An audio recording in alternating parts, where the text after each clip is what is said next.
حي على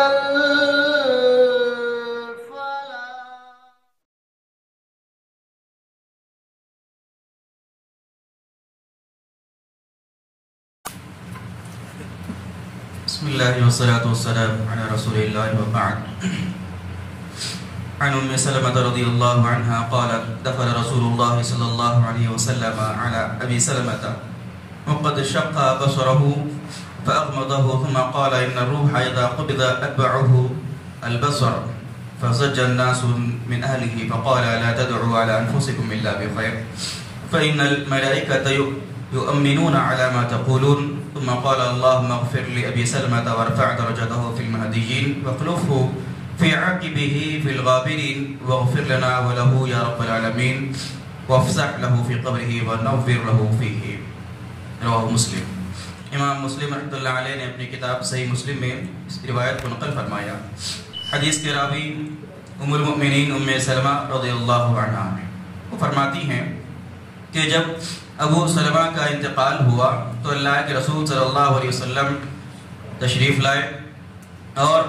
اللہ کے نبی صلی اللہ علیہ وسلم نے ابو سلمہ کی آنکھیں بند کر دی. جب ان کا انتقال ہو گیا تھا تو ان کی آنکھیں کھلی ہوئی تھی. اللہ کے رسول صلی اللہ علیہ وسلم تشریف لائے اور اپنے ہاتھوں سے ابو سلمہ کی آنکھوں کو بند کیا. پھر آپ صلی اللہ علیہ وسلم نے بیان فرمایا کہ جب روح قبض ہوتی ہے تو انسان کی نگاہیں اس روح کے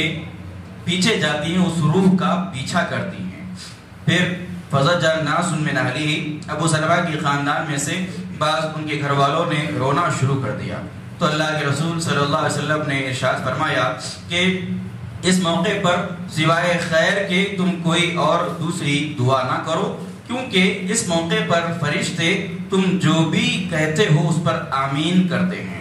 پھر اللہ کے رسول صلی اللہ علیہ وسلم نے ابو سلمہ کے حق میں دعا فرمائی اور کہا کہ اے رب العالمین تو ابو سلمہ کی مغفرت فرما, ان کے درجے کو, ان کے درجات کو بلند فرما اور ایسے ہدایت یافتہ لوگوں میں ان کو شامل کر. پھر آپ صلی اللہ علیہ وسلم نے ابو سلمہ کے پیچھے جو ان کی اولاد ہے اس کے لیے دعا کی اور کہا کہ وغفر لنا ولہ یا رب العالمین, اے رب العالمین تو ہم کو بھی اور ابو سلمہ کو بھی معاف فرما اور ان کی قبر کو وسیع اور کشادہ کر اور ان کی قبر کے اندر نور کر دے.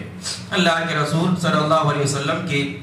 اس روایت سے سب سے پہلی بات تو یہ معلوم ہوتی ہے کہ جب انسان کا انتقال ہوتا ہے, جب کوئی مومن بندہ یا کافر بندہ کوئی بھی انتقال کرتا ہے تو اس کے انتقال کے ساتھ ہی اس کی نگاہیں, انسان کی آنکھیں جو ہے اس کے روح کا پیچھا کرتی ہیں اور حسرت سے اس روح کو, جو روح جاتی ہے اس کو دیکھتی ہے. اور جب ایسی شکل میں, ایسی صورت میں کسی انسان کو دیکھیں تو سب سے پہلا کام اللہ کے نبی صلی اللہ علیہ وسلم کی سنت کے مطابق یہ کرنا چاہیے کہ اس میت کی آنکھوں کو بند کر دینا چاہیے. اور دوسری بات اس سے یہ معلوم ہوئی کہ جس گھر میں بھی موتا ہوتی ہے, میت ہوتی ہے, اس گھر میں فرشتے آمین کہتے ہیں. جو کچھ وہ گھر والے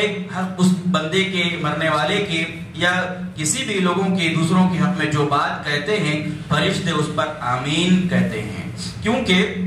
اللہ رب العالمین کی جانب سے اس میت کے گھر والوں پر غم کا پہاڑ ٹوٹتا ہے, ان پر غم ہوتا ہے, غم طاری ہوتا ہے. اسی لیے اللہ رب العالمین اس موقع پر ان کے گھر والوں سے جو بھی منہ سے بات نکلتی ہے فرشتوں کو مقرر کرتا ہے جو فرشتے آمین کہتے ہیں. اسی لیے اللہ کے رسول صلی اللہ علیہ وسلم نے یہ تاکید بیان فرمائی, تاکیداً یہ بات بیان فرمائی کہ تم